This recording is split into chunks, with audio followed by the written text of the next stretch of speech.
ஸ்ரீடெலோ என்ற அமைப்பில் இருந்து சார்ந்த ஒருவர் 4000 கோடிக்கும் அதிகமான பணம் அவர் வைத்திருந்ததாக ஒரு தகவல் வெளியானது. சற்று பரபரப்பை ஏற்படுத்தியிருக்கிறது. இவரிடமே 4000 கோடி இருக்குமாக இருந்தால் மற்றவர்களிடம் இருக்கும் என்பதை அரசாங்கம் சற்று யோசிக்க வேண்டும். பௌத்தத்தை மதிக்காமல் நடப்பதாகவும் டயஸ்போராக்களுடைய தேவைக்கு இந்த அரசாங்கம் செயற்படுவதாகவும் சொல்லப்படுகிறது. இவர்கள் குறிப்பிட்ட ஒரு சிலர் ராஜபக்சவுடைய ஏஜெண்டாக இருக்கின்றார்கள். ஒரு மதகுருக்கு இருக்க வேண்டிய அறிகுறி உங்களிடம் இருக்கின்றதா? கிடையாது. இனவாதத்தை கக்காதே, சமயத்தை தாக்காதே. போலீஸ்காரரை தாக்கினால் அந்த மதகுருவை காதில் இழுத்து கொண்டு போய் உள்ளே போட வேண்டும். நீங்கள் வாகனம் நிறுத்தவில்லை என்பதால் சிறுவனை சுடுகிறீர்களே. ராஜபக்ச தரப்பால முஸ்லிம் சமூகம் கடந்த காலங்களில் முகம் கொடுக்காத பிரச்சனைகள் அல்ல. தகப்பன் ராஜபக்ச மிருகத்தில், அந்த மிருகத்தின் ஆட்சி காலத்தில் எவ்வளவு அநியாயம் செய்தார்கள். எனவே மானங்கெட்ட ஈன கூட்டங்களாக தமிழ் முஸ்லீம்கள் இருக்காதீர்கள். அல்லாஹ் உங்களுக்கு தண்டனை கொடுப்பார். லயன் வீட்டுக்கு போயிட்டு சாப்பிட்டு மட்டும் தான் போட்டோ எடுக்கலாம், மற்ற மாதிரி எல்லாம் நடந்துச்சு. தோட்டத்துக்கு செல்வார்கள், வீதியில நின்று சத்தமாக பேசுவார்கள் அமைச்சர் பெரிய பெருமையோடு. எனவே ஜனாதிபதி அங்கு போய் சென்று பேசியது சிலருக்கு தாங்க முடியும்.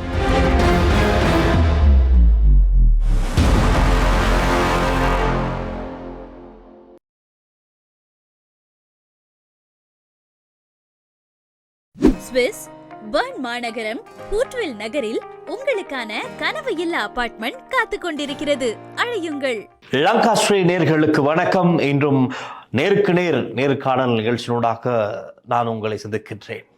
இன்று எம்மோடு கலையகத்தில் இணைந்திருக்கின்றார் எமது தலைமுறை கட்சியின் தலைவர் சிதம்பரம் கருணாநிதி. வணக்கம். வணக்கம். சமகால பேசு பொருளாக இருக்கின்ற பல விடயங்கள் தொடர்பில் பேசுவதற்கு, தெளிவுபடுத்துவதற்கு இன்று கருணாநிதி அவர்கள் தயாராக இருக்கின்றார். அந்த வகையில் நாங்கள் தொடர்ந்தும் பேசுவோம். இப்போது வடக்கில் அண்மையில் பதிவான ஒரு சம்பவம் தான். 17 வயது சிறுவன் ஒருவன் ஒரு வேன் ஒன்றை ஓட்டி சென்ற போது போலீசார் அவரை நிறுத்துமாறு பணித்தும் அந்த போலீசாருடைய கட்டளை மீறி பயணித்ததன் காரணமாக போலீசார் துப்பாக்கிச் சூட்டை மேற்கொண்டிருக்கின்றார்கள். இதில் துப்பாக்கிச் சூட்டில் அந்த 17 வயது சிறுவன் உயிரிழக்கின்றார். அதனை அடுத்து நேற்றைய தினம் கூட சிறுவனுடைய உறவினர்கள், குடும்பத்தார் போலீசாரோடு வாக்குவாதத்தில் ஈடுபடுகின்றார்கள், முரண்படுகின்றார்கள். அது சற்று பரபரப்பை ஏற்படுத்தியது. ரைட். இப்போது இந்த மாதிரியான விஷயங்கள் வடக்கில் பதிவாகிக்கிட்டு இருக்கு. இது முதல் தடவை அல்ல. இதற்கு முன்பதாகவும் நிறைய துப்பாக்கிச்சூடு சம்பவங்கள் இவ்வாறான இடம் பெற்றிருக்கின்றது. வடக்கில் மாத்திரமல்ல, பல இடங்களிலும், இலங்கையில் பல பகுதிகளிலும் இப்படி பதிவாகி இருந்தாலும் இப்படியான சம்பவங்கள் மக்கள் சற்று போலீசார் மீது இருக்கின்ற அதிருப்தி அதிகரிக்கின்றது. போலீசாருடைய நடவடிக்கைகளில் ஒரு அதிருப்தி ஏற்படுத்துகின்றது. இது சம்பந்தமாக உங்களுடைய கருத்து என்ன? நிச்சயமாக குற்றவாளிகள் தண்டிக்கப்படல் வேண்டும். அது சட்ட திட்டத்தின்படி தண்டிக்கப்படல் வேண்டும். துப்பாக்கி பிரயோகம் என்பது ஒருவர் தப்பி செல்வதாக இருந்தால் காலுக்கு சுடலாம், ஓடுவதாக இருந்தால் வீதியிலேயோ காடுகளிலோ. இது வாகனம். எனவே வாகனத்தின் கால் என்பது என்ன? டயர். எனவே இந்த டயருக்கு அவர்கள் சுற்றிருக்கலாம். எனவே அது ஒரு தவறான செயலாகவே நான் பார்க்கிறேன். நாங்கள் பார்க்கும்போது தொலைக்காட்சிகளிலும் மற்றும் ஊடகங்களில் காண்பித்தார்கள். 15, 16வது துப்பாக்கி வேட்டு நடைபெற்றிருக்கின்றது. இவைகள் நேரடியாக முன்னாள் உலக நாடு விண்ஸ்கிரீனுக்கு தான் சொல்லப்பட்டிருக்கிறது. எனவே இவரை செய்ய வேண்டும் என்ற எண்ணத்தோடு துப்பாக்கி பிரயோகம் செய்யப்பட்டிருக்கிறது. எங்கும் டயருக்கு வெடி வைத்ததாக இல்லை. இதுதான் இது முக்கியமான காரணத்தை நாம் பார்க்க வேண்டும். ஒருவர் வாகனத்தில் வேகமாக செல்வதாக இருந்தால் கடத்தல்கள் டயருக்கு செல்லணும். டயரில் காற்று இல்லாத போதும் அவர் வேகமாக சென்று இருந்தால் அவர் சொல்லப்பட்டால் பிரச்சனை இல்லை, அதை ஏற்றுக்கொள்ளக்கூடியது. ஆனால் இங்கு டயருக்கு எவ்விதமான துப்பாக்கி வேட்டுகளும் இல்லை, எவ்விதமான காயங்களும் டயருக்கு இல்லை. மனிதனைத்தான் காயப்படுத்தி இருக்கிறார்கள். அங்கே உயிர் பறிக்கப்பட்டிருக்கின்றது. எனவே அவர் செய்தது சரியா பிழையா என்பது நாம் கொழும்பில் இருந்து கொண்டு பேச முடியாது. ஆனால் போலீசார் செய்தது மிக பாரதூரமான ஒரு குற்றமாகவே நான் கருதுகிறேன். குற்றவாளிகள் கைது செய்யப்பட வேண்டும். அவர் உண்மையாக சில குற்றவாளியாக இருந்தால் நிச்சயமாக அவர்கள் கைது செய்யப்பட வேண்டும். மக்கள் கூறுகிறார்கள், பலர் இன்று நீங்கள் கூறியது போல் பெற்றோர் ஒரு பக்கம் ஆர்ப்பாட்டம் செய்யும் போது அந்த சம்பந்தப்பட்ட கிராமத்தில் உள்ளவர்கள் இன்னொரு ஆர்ப்பாட்டம் செய்கிறார்கள். அவர் மிக தெளிவாக கூற, எங்கள் வீட்டில் உள்ள மாடுகள் எல்லாம் காணாமல் போய்விட்டது கடந்த காலங்களில். அந்த மாடுகள் 1000, 2000 அல்ல, லட்சம், 5 லட்சம், 6 லட்சம் ரூபாய் மாடுகள். எனவே அது ஒரு தனி மனிதனுடைய வருமானத்தை இல்லாதொழிக்கும் ஒரு செயலாகவே இருக்கின்றது. எனவே ஒரு சிலர் அவ்வாறு கூறுகிறார்கள், இன்னொரு சிலர் வேறு விதமாக கூறுகிறார். ஆனால் எதுவாக இருந்தாலும் சுட்டுக் கொல்லப்பட்டது கண்டிக்கத்தக்கது. நாங்கள் வன்மையாக கண்டிக்கின்றோம். அதாவது இப்படி கொள்வதற்கு யாருக்கும் அங்கு உரிமை அதிகாரம் கொடுத்தவில்லை. நீங்கள் அதிகாரம் டயருக்கு சுடுங்கள். கொடுத்தவில்லை. டயரை தாண்டி நிறுத்தாமல் சென்றிருந்தால், நீங்கள் சுற்றிருந்தால் நாங்கள் அதை ஏற்றுக்கொள்ள தயார். இப்போ அதே மாதிரி ஒரு சம்பவத்தை நாங்கள் பார்த்தோம் தெய்வள பகுதியில். தெய்வளையிலிருந்து மொரட்டுவை நோக்கி வேகமாக ஒரு வேன் சாரதி ஏனைய வாகனங்களை முட்டி மோதிவிட்டு தப்பி செல்கின்றார். அப்பொழுது போலீசார் 2 பேர் மோட்டார் பைக்கில் அந்த காட்சியை ஒளிப்பதிவு செய்து கொண்டு வேகமாக பின்னால் இருப்பவர் அவர் ஒளிப்பதிவு செய்கிறார், முன்னால் இருப்பவர் அவர் கமெண்ட் கொடுத்து கொண்டே செல்கின்றார், இப்படியா துரத்தி பிடிக்க வேண்டும் என்று. அவர் அந்த வேன் சாரதி போற வழியில் எல்லாரையும் முட்டி மோதிக்கொண்டு விபத்தை ஏற்படுத்தி தப்பித்து செல்கிறார். அவை ஒரு இடத்தில் வைத்து அவர்கள் டயருக்கு சுடுகிறார்கள். ரைட், பொதுமக்கள் இருக்கின்றார்கள், நாங்கள் சம்பவத்தை பார்த்திருக்கிறோம், வைரலாக போனது. அவை டயருக்கு தான் முதலில் சுட்டு டயர் சேதமடைந்ததற்கு பின்னர் அதை தாண்டி அவர்களால் செல்ல முடியவில்லை. அங்கு வைத்து சாரதியை கைது பண்ணுகிறார்கள். அவ ஏன் இவர்களுக்கு எல்லாம் போனது? அதான் இது ஒன்றல்ல, பல இங்கு நடந்திருக்கின்றது. பாதாள உலகத்தினர் அல்லது போதைப் பொருள் கடத்தல்கள் STF கைது செய்திருக்கிறார்கள். வாகனத்தை நிறுத்தாமல் செல்லும் போது அந்த வாகன ஓட்டுநரை வெடி வைக்கவில்லை, வாகனத்துக்கு வெடி வைத்தார்கள். டயருக்கு வெடி வைத்து வாகனம் நிறுத்தப்பட்டது. எனவே இங்கு டயருக்கு வெடி வைத்ததாக எந்த விதமான அடையாளமும் கிடையாது. எனவே இது சதியா என்ன என்றது உண்மையாகவே எங்களுக்கு தெரியாது. இது சம்பந்தமாக அரசாங்கம் நிச்சயமாக ஒரு விசாரணை தனியாக நடத்த வேண்டும். இதில் பாதிக்கப்படுவது, கெட்ட பெயர் ஏற்படுவது இந்த நாட்டின் தலைவர் அனுரகுமார் திசாநாயகனும் இந்த ஜனாதிபதிக்கு தான் கெட்ட பெயர் ஏற்படும். ஆகவே ஜனாதிபதிகள் நேரடியாக இதில் தலையிட வேண்டும். சரி பிழை, குற்றம் குற்றம் இல்லை என்பது 2வது விடயம். கொலை செய்வதற்கான அதிகாரம் யாருக்கும் கிடையாது. இது ஒட்டுண்ணி குழுக்கள் செய்வது போல இருக்கிறது. கடந்த காலங்களிலே EPDP, EPRL, டெலோ பிளட் போன்றவர்கள் தமிழர்கள் இப்படித்தான் அளித்தார்கள். அந்த நிலையை மீண்டும் சீருடை போட்டவர்கள் செய்ய போகிறார்களா? பிழை. நீங்கள் கைது செய்யுங்கள், அவரை சிறையில் அடையுங்கள், நாங்கள் ஏற்றுக்கொள்கின்றோம். ஆனால் கொலை செய்வதற்கான அதிகாரம் உங்களுக்கு கிடையாது. அப்படியானால் கடந்த கால வடகிழக்கில் இருந்த ஒட்டுண்ணிக்கும் போலீசாருக்கும் என்ன வித்தியாசம்? இல்லை. இதில் பின்னணி என்ன என்பதை தேடி பார்க்க வேண்டும். ரைட், இப்போ நீங்கள் இந்த குழுக்கள் சம்பந்தமாக பேசியிருந்தீர்கள். அண்மையில் ஒரு செய்தி பதிவானது. ஸ்ரீடெலோ என்ற அமைப்பில் இருந்த சார்ந்த ஒருவர் அவருடைய வங்கி கணக்கிலே 4000 கோடிக்கும் அதிகமான பணம் அவர் வைத்திருந்ததாக ஒரு தகவல் வெளியானது. சற்று பரபரப்பை ஏற்படுத்தியிருக்கிறது. என்னடா, ஒரு தன்னவருடைய வங்கி கணக்கில் இவ்வளவு பணம், கோடிக்கணக்கான, அதுவும் 1000க்கும் மேற்பட்ட கோடிகளில் பணம் வைத்திருக்கிறார், எப்படி இது வந்தது என்ற கேள்வி. உங்களுக்கு எதுவும் தகவல்கள் கிடைத்ததா? நிச்சயமாக ஸ்ரீடெலோவில் உள்ள ஒருவர் சாதாரண ஆள். அவருடன் மிக பிரபலமானவரும் கிடையாது. இவரிடமே 4000 கோடி இருக்குமாக இருந்தால் மற்றவர்களிடம் இருக்கும் என்பதை அரசாங்கம் சற்று யோசிக்க வேண்டும். எனவே அரசாங்கத்தில் நிச்சயமாக கோடான கோடி ரூபாய் கடனில் இந்த அரசாங்கம் இருக்கின்றது. இவ்வாறானவர்களிடம் உள்ள பணங்கள் சட்ட ரீதியாக அரசாங்கம் எடுக்கவில்லை, பறிக்க வேண்டும். இவர்களிடம் எடுத்தால் கடனை கூட, வெளிநாட்டு கடனை கூட கட்டிவிடலாம். அவர் என்ன மாதிரி அவருடைய தொழில் பலர் பலவிதமாக கூறுகிறார்கள். தொழில் இல்லை அவருக்கு, ஆனால் பணம் இருக்கின்றது. இதான் ஒரு அதிசயமாகவும் அற்புதமாகவும் இருக்கின்றது. கடல் வழியாக வியாபாரம் செய்கிறார்கள் என்கின்றார்கள். பலர் கூறுகின்றார்கள் போதைப் பொருள் கொண்டு வந்து விற்பனை செய்கிறார்கள் என்று கூறுகிறார்கள். இவர் மாத்திரமல்ல, பல பாராளுமன்ற உறுப்பினர்கள் பேர் கூட குறிப்பிடப்பட்டிருக்கின்றது. எனவே இவரோடு இருந்தவர் அங்குள்ள அனைத்து கட்சிகளும், பொதுவாக இயக்கங்கள், மற்றவர்களை பற்றி என்று தெரியவில்லை, ஆனால் ஒவ்வொருவரும் இப்படித்தான் அகப்படுவார்கள். எனவே நான் பார்த்தேன், கடந்த கிழமை, அதுக்கு முதல் கிழமை, கிவிலோயா திட்டத்துக்கு எதிரான திட்டத்தில் கூட இவரை பார்த்தேன், இவர் இருந்தார். எனவே இவ்வாறான போலிகள் தான் அந்த கிவிலோயா திட்டத்திற்கு முன்னால் வருகிறார்கள். கிவிலோயா திட்டத்துக்கு வருபவர்கள் எல்லாம் தேடி பார்த்தால் எல்லாம் 4000, 5000 கோடி வைத்திருக்கலாம் சில வேளை. அன்று இவரும் ஏதோ ஏழை மக்களுக்காக, அங்கே இருக்கும் தமிழ் மக்களுக்காக குரல் கொடுப்பதாகவும் ஏழைகளுக்கு உதவி செய்வதாகவும் வந்த ஒருவர் தான் ஸ்ரீடெலோவில் அந்த கைது செய்யப்பட்டவர், 4000 கோடிக்காரர். எனவே இதுபோல் எத்தனை 4000, 5000 கோடி உள்ளவர்கள் அங்கு இருக்கின்றார்கள் என்பது சற்று சிந்திக்க வேண்டும், அரசாங்கம் தேட வேண்டும். அப்படி தேடி பார்த்தால் இதில் சில மாற்றங்கள் வரலாம். எனவே போலியாக மக்களுக்கு முன் நடிக்கும் அரசியல்வாதிகள் இவர்களை ஏற்றுக்கொள்ளாதீர்கள். இதைத்தான் நான் கூறினேன் அன்று மக்களுக்கு. ஏனெனில் சுமந்திரன் அழைத்த இந்த கூட்டத்திற்கு நீங்கள் ஒருவரும் போகாதீர்கள் என்று கூறினேன்.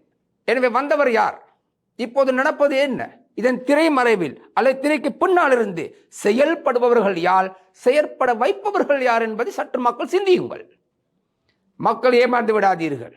இப்போ தெற்கில் கொஞ்சம் விஷயங்களை பேசுறதுக்கு இருக்கு. என்னென்னு சொன்னால், எதிர்வரும் 20ஆம் தேதி கொழும்பிலே தேரர்களுடைய ஒரு மாநாடு நடக்கவிருப்பதாக ஒரு தகவல் கிடைத்தது. இது சம்பந்தமாக நாங்கள் நிறைய காணொளிகளில் விவரங்களை திரட்டி பேசியிருந்தோம். ரைட். இப்போ இது முதல்ல சொல்லப்பட்டது இந்த தேரர்கள் சிறையில் அடைக்கப்படுறதுக்கு எதிர்ப்பு தெரிவித்து அவர்களுக்காகவும் பௌத்த மதத்தை பாதுகாப்பதற்கு வளர்ப்பதற்கு அதன் முக்கியத்துவத்தை வெளியுலகத்துக்கு சொல்வதற்காகத்தான் இது ஏற்பாடு பண்ணப்படுகின்றதாக சொல்லப்பட்டது. ஆனால் இதை ஒழுங்கு செய்தது முருத்தட்டுவ தேரர். அவர் ராஜபக்சர்களுக்கு சார்பாக தொடர்ந்து பேசி வந்த ஒருவர். இப்போ அவர் தான் இதை செய்ய போகின்றார். ஆகவே இந்த அரசாங்கத்தின் மீதும் நிறைய விமர்சனங்களை தொடர்ந்து முன்வைத்தார்.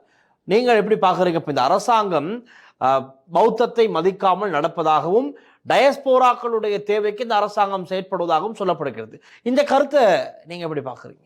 நிச்சயமாக அரசாங்கம் அனைத்து மக்களுடைய கொள்கை கோட்பாடுகளுக்கு அமைய ஜனாதிபதி செல்கின்றார். ஒரு பக்க சார்பற்று. இதுதான் பிரச்சனை. இங்கு ஜனாதிபதி இனவாதியாக செயல்பட்டால் சிங்கள மக்கள் சந்தோஷப்படுவார்கள். விசேஷமாக பௌத்தர்கள் இந்துக்களுக்கு எதிராக அல்லது தமிழர்களுக்கு எதிராக செயல்பட்டால் சந்தோஷப்படுபவர்கள் பௌத்தர்கள். பௌத்த சமயம் என்பது இங்குள்ள பௌத்த மதகுருமாருக்கு தெரிவதில்லை, புரிவதில்லை. காரணம், அவர்கள் கல்வி பயின்று வருவதில்லை. இந்து சமயத்தை எடுத்துக்கொண்டால் நாங்கள் சமஸ்கிருதம் முழுதாக படிக்க வேண்டும், ஒரு ஐயருக்கு பூநூல் போடுவதற்கு. கிறிஸ்தவத்தை எடுத்தாலும் அப்படித்தான், ஒரு வயது எல்லை இருக்கின்றது. முஸ்லிம் சமூகத்தை எடுத்தால் அதுவும் அப்படித்தான் இருக்கின்றது. ஆனால் பௌத்த மதத்திலே அதைவிட அதிகமான நல்ல திட்டங்களுக்கு சின்னஞ்சிறு வயதிலேயே அவர்கள் பன்சலைக்கு போய்விடுகின்றார்கள். அவர்களுடைய கலை, இலக்கியம், கலாச்சாரம் அனைத்தையும் நுட்பமாக படிக்கிறார்கள். சிறு வயதில் படித்த போதிலும் மிகவும் தரங்கட்டத்தனமாக செயல்படுகிறார்கள் இவர்கள். ஒரு சிலர், அனைவரும் அல்ல. எனவே இவர்கள் எங்களுக்கே வெட்கமாக இருந்த காரணம், பௌத்த மதம் வந்தது இங்கு அல்ல.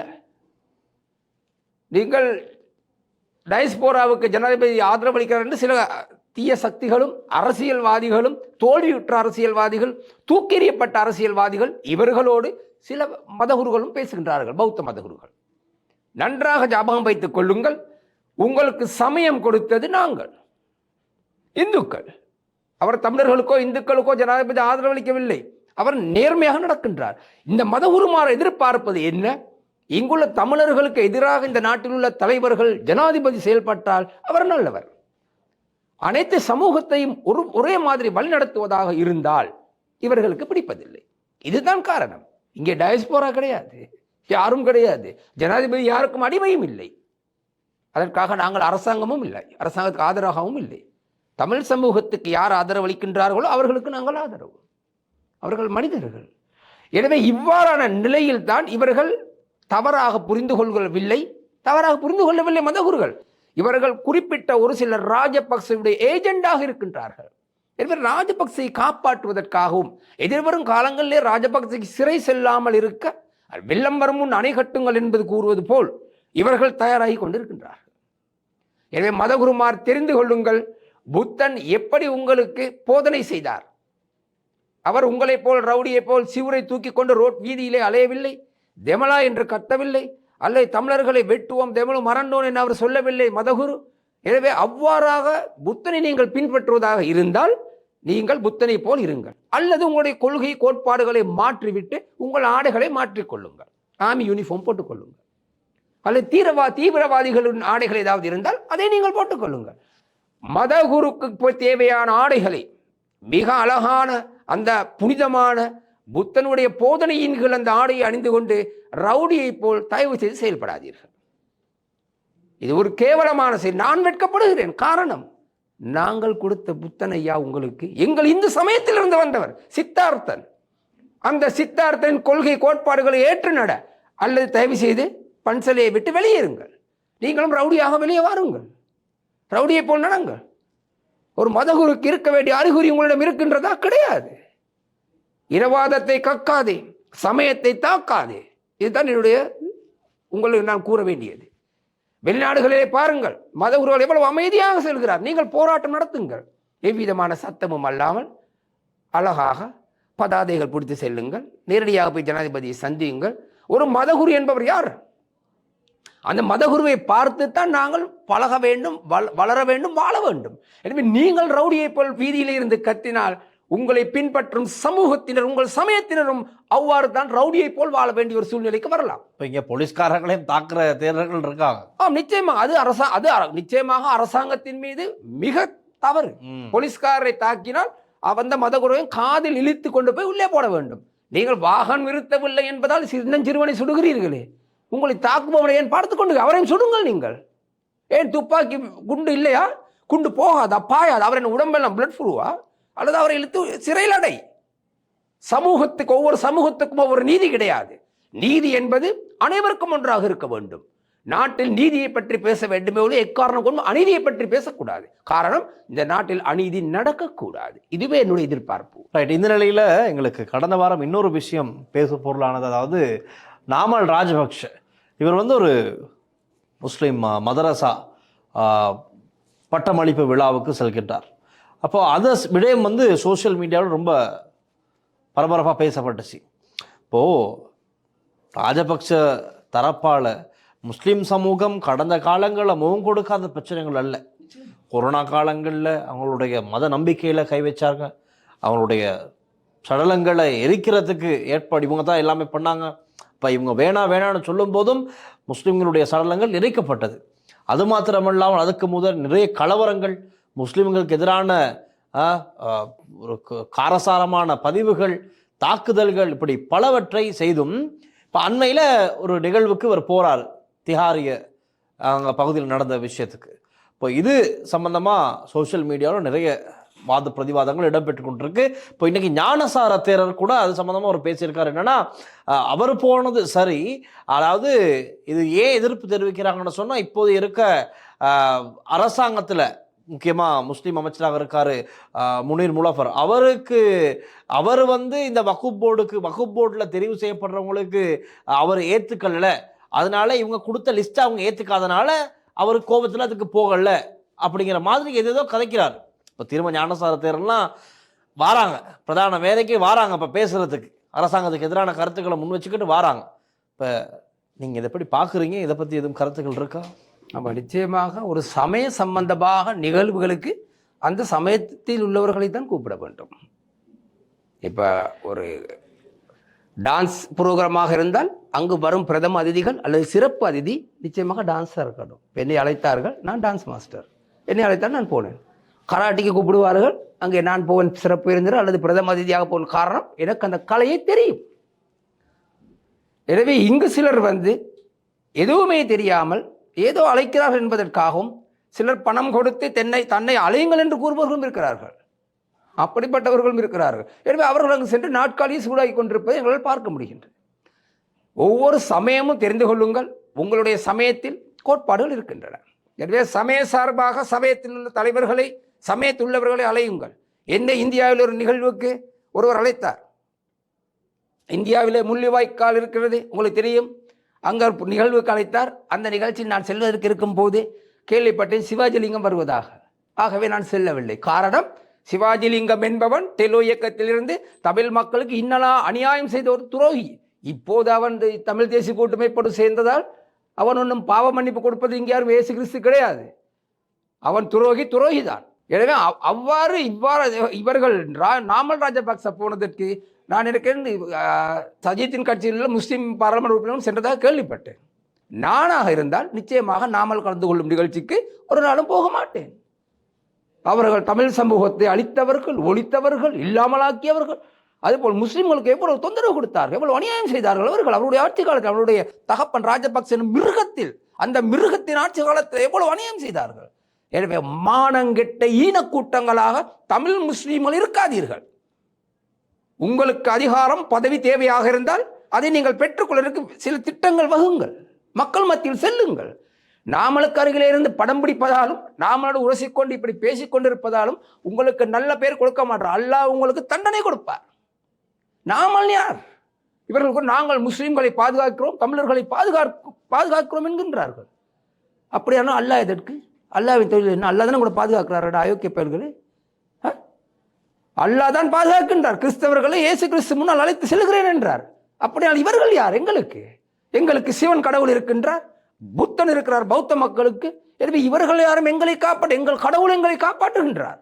எனவே போலியாக உங்களுடைய வசதி வாய்ப்புக்காக, அரசியல்வாதியின் முட்டி பிடிப்பதற்காக அல்லது பணம் சம்பாதிப்பதற்காக அவர்கள் பெருந்தொகையான பணத்தை வாங்கி கொண்டு சிறப்பு விருந்தினராகவும் பிரதம அதிதியாகவும் தயவு செய்து அழைக்காதீர்கள். திறமையுள்ளவர்கள் அழையுங்கள், நீங்கள் பிரச்சனை இல்லை. எவ்வளவோ முஸ்லீம்கள் இங்கே இருக்கின்றார்கள், அவர்களை உங்கள் சமூகம் சமயம் சம்பந்தமாக நாமளுக்கு என்ன தெரியும்? பேச தெரியுமா? அப்படி பேசுவாராக இருந்தால் நாங்கள் அதை ஏற்றுக்கொள்கிறோம். அந்த மேடையில் அவர் பேசியது முடியுமாக இருந்தால் ஒளிபரப்புங்கள். எதுவும் கிடையாது. அவர் சென்றார், ஈயின் பல்லை காமித்தார், இழித்தார், வந்து விட்டார். ஒரு சமய சொற்பொழிவுக்கு சென்றால் அந்த சமயமாக நிச்சயமாக அந்த சமயத்தில் உள்ளவராக இருக்க வேண்டும். போலியாக மன்னனம் செய்து பேசுவது அல்ல. எனவே இவ்வாறான நிலைகள் இந்த நாட்டிலிருந்து ஒழிக்கப்பட வேண்டும்.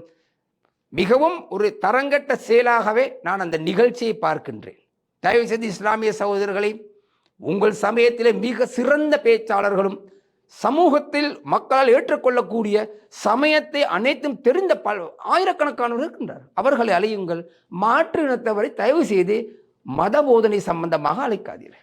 Right, okay. கருணாநிதி அவர்களே இப்போ அதே மாதிரி தான் ஜனாதிபதி அன்ரகுமார் திசாநாயக்க நூரலியா சென்ற வேளையில் அங்கு இருக்கின்ற தோட்ட தொழிலாளர்கள், தேயிலை தோட்ட தொழிலாளர்கள் அம்மாமாரை சென்று கிட்ட போயிட்டு சந்தித்து கதைக்கிறாரு. இப்போ அவங்களும் ரொம்ப சந்தோஷமாக ஜனாதிபதியை வரவேற்று கைகளெல்லாம் பார்த்து, ஜனாதிபதி கைகளை பார்க்குறாரு. அந்த கைகள் இவ்வளவு காயமாகி இருக்குது அப்படிங்கிறத இப்போ இந்த மாதிரியான விஷயங்கள் சோஷியல் மீடியாவில் நல்லா ட்ரெண்டாக போய்கிட்டு இருந்துச்சு. ஆனால் எதிர்த்தரப்பினர் நேற்றைய தினம் மரிக்கார் சொல்லின ஒரு விஷயம், லயன் வீட்டுக்கு போயிட்டு சாப்பிட்டு மட்டும்தான் ஃபோட்டோ எடுக்கல, மற்ற மாதிரி எல்லாம் நடந்துச்சு. சாப்பிட்ற ஃபோட்டோ மட்டும்தான் வெளியாகலை, மற்றபடி எல்லாமே நாடகம் நல்லாவே செஞ்சார், நடிகர்களே தோத்து அப்படிங்கிற மாதிரி மரிக்கார் சொல்லியிருந்தார். ஆனால் மக்கள் இவருடைய வருகை, இவருடைய அந்த மக்களோட உரையாடின முறை எல்லாமே நல்ல விதமாக வரவேற்கப்படுது. நிச்சயமாக இலங்கை சரித்திரத்திலே சுதந்திரத்துக்கு பின்பு வந்த பிரதமர் ஜனாதிபதிகள் மத்தியிலே இவ்வாறாக தோட்ட தொழிலாளர்களோடு கைகோர்த்து அவர்கள் அருகிலே சென்று அவர்கள் தேயிலை பறிக்கும் இடத்துக்கு சென்ற முதல் ஜனாதிபதியும் பிரதமர் கிடையாது, இங்கு வரவில்லை. ஜனாதிபதியாக முதல் வந்தவர் இவர் ஒருவர் தான், அன்ரகுமார் திசாநாயக்கா. எனவே கடந்த காலங்களில் இவரும் வரவில்லை. நீங்கள் கூறிய மரிக்கார் என்னுடைய சிறந்த நண்பர், மிக நல்ல உண்மையாகவே நல்ல ஒரு மனிதன். அது என்ன காரணம் அவர் கூறினார் என்று எனக்கு தெரியவில்லை. எனவே அவருடைய முன்னாள் தலைவர் ரணில் விக்ரமசிங்கா இதுவரைக்கும் இறங்கி போனது கிடையாது தோட்டங்களுக்கு. சஜித் பிரேமதாஸ் மலையகத்துக்கு போயிருக்கார். மலையகத்துக்கு போவார்கள், மேடையில் போவார்கள், வாகனங்களில் இருப்பார்கள், அங்கே உள்ள பெரிய ஹோட்டல்களில் தங்குவார்கள், மக்களுடைய துயரங்களை பார்க்க மாட்டார். ஆனால் தமிழர்களும் இவர்களுக்கு தான் 77ஆம் ஆண்டு முதல் வாக்களித்தார்கள். அதே போல் சஜித் பிரேமதாசா அவரும் போக மாட்டார். அவர் தூரண்டு ஏதோ பெரிய வெளிநாட்டவர் போல் பேசுவார் கையை நீட்டிக்கொண்டு. இவர்கள் எல்லாம் காரியமில்லை. இவர்கள் அந்த சமூகத்தை சார்ந்தவர்கள் தமிழர்களும் கிடையாது, தோட்டத்திலே வளர்ந்தவர்களும் கிடையாது. இந்த திகாம்பரம் தோட்டத்திலே வளர்ந்தவர், ராதாகிருஷ்ணன் தோட்டத்தில் இருந்தவர்கள். இவர்கள் எவருமே இதுவரை இவ்வாறான செயல்கள் நடக்கவில்லை. தோட்டத்துக்கு செல்வார்கள், வீதியிலே நின்று சத்தமாக பேசுவார்கள், அமைச்சர் பெரிய பெருமையோடு வாகனங்களிலே சென்று பேசுவார்கள், அது மேடையிலே ஏறி பேசுவார்கள். எனவே இவர்கள் யாரும் இல்லை. இது மனோ கணேசன் இங்கே இருக்கின்றார், இவரும் போலியாக தமிழர்களுக்காக குரல் கொடுக்கிறேன் என்று டிராஃபிக் போலீஸ் போல் கையை காமித்துக் கொண்டு இப்படி என்று மலர் இறந்த வீட்டில் மலர் வீசுவது போல் இப்படி என்பார் செய்து கொண்டிருக்கிற இவரும் போகவில்லை. போனாலும் போய் நிற்க மாட்டார், தூர நின்று பேசுவார்கள் இவர்கள். எனவே ஜனாதிபதி அங்கு போய் சென்று பேசியது சிலருக்கு தாங்க முடியவில்லை. இதை என்ன செய்வது? மக்கள் எல்லாம் ஒரு புறம் செல்கின்றார்கள், ஜனாதிபதியில் சேருகின்றார்கள் என்ற மனவேதனையிலே கூக்குரல் எழுகின்றார்கள். ஏன் இதுவரை ஒரு தமிழ் பாராளுமன்ற உறுப்பினர் கூட பேசவில்லை? மரிக்கார் பேசினார், அது வேறு விடயம். அவர் அரசியலுக்காக பேசினார் மரிக்கார். ஆனால் ஏன் தமிழ் பாராளுமன்ற உறுப்பினர் ஒருவர் கூட பேசவில்லை? பேச முடியாதவர்களால் அவர்கள் கூட செய்யாத செயலை இன்று ஜனாதிபதி நேரடியாக போய் பேசியிருக்கிறார் மக்களுக்கு. எனவே நாட்டுக்கு தேவை இவ்வாறான ஒரு ஜனாதிபதி தேவை. இங்கு மாத்திரமல்ல ஜனாதிபதி அவர்களே, வடக்குக்கும் நீங்கள் செல்லுகின்றீர்கள், அனைவரையும் சந்திக்கிறீர்கள். எனவே வடகிழக்கு பகுதிகளில் பல பகுதிகளில் மக்கள் மிகவும் பாதிக்கப்பட்ட நிலையில் இருக்கின்றார்கள், கிராமங்கள் இருக்கின்றன. தயவுசெய்து அந்த கிராமங்களுக்கும் நீங்கள் செல்ல வேண்டும், அவர்களை சந்திக்க வேண்டும். அப்போது இந்த நாட்டில் உள்ள தலைவர் தமிழ் சிங்கள முஸ்லிம் பேதமின்றி செயல்படுகிறார் என்ற ஒரு எண்ணம் அனைவருக்கும் வரும். எனவே இதை கூட பௌத்த மதகுருமார் சிலர் இருக்கிறார்கள், இனவாதிகள், எல்லோரும் அல்ல, இனவாதிகள் வேறு விதமாக பேசுவார்கள். இதுதான் உண்மையான காரணம். இவ்வாறான நிலை இல்லாதொழிய வேண்டும். தமிழ் பாராளுமன்ற உறுப்பினர்களுக்கு இது ஒரு கன்னத்தில் அரைந்தது போல் ஒரு செயலை ஜனாதிபதி செய்தார். எனவே இவ்வாறான ஜனாதிபதிகள் தான் இருக்க வேண்டும். மக்களுடைய எதிர்பார்ப்பு இதுதான். மக்கள் வேறு எதுவும் எதிர்பார்க்கவில்லை. போராட்டம் நடத்திய மக்களுக்கு சம்பளம் 100 ரூபாய் உயர்த்தவில்லை. எவ்விதமான போராட்டங்களோ எந்த விதமான கோரிக்கைகளும் இல்லாமல் ஜனாதிபதி சம்பளம் உயர்த்தி கொடுத்தார். அனைத்து பாராளுமன்ற உறுப்பினர்களும் கூறினார் இதெல்லாம் போலி என்றார்கள்.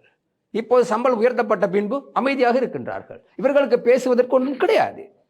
இந்த நிலையில் தான் நடைபெற்றுக் கொண்டிருக்கிறது இவர்களுடைய கேவலமான தரங்கட்ட எதிர்கட்சியின் அரசியல். அழிந்து போகும், ஒளிந்து போகும். ஜனாதிபதி ஒவ்வொரு பகுதியிலும் மலையகத்திலே கால் வைத்து பதம் வைக்கும் போது, பாதத்தை தடம் வைக்கும் போது, அனைத்து தமிழ் கட்சிகளும் மக்கள் இவ்வளவு காலம் ஏமாற்றியவர்களுக்கு அது சமாதியாக மாறும். இதில் மாற்று கருத்து கிடையாது. Right, okay. அந்த தகவலோடு நாங்கள் இன்றைய நேர்காணலை நிறைவு கொண்டு வரலாம். நன்றி சிதம்பரம் கருணாநிதி அவர்களுக்கு இன்னும் இணைந்து நிறைய விஷயங்கள் பகிர்ந்து கொண்டமைக்கு. தொடர்ந்தும் லங்கா ஸ்ரீயுடன் இணைந்திருங்கள். மற்றும் ஒரு நேருக்கு நேர் நிகழ்ச்சியினூடாக சந்திக்கலாம்.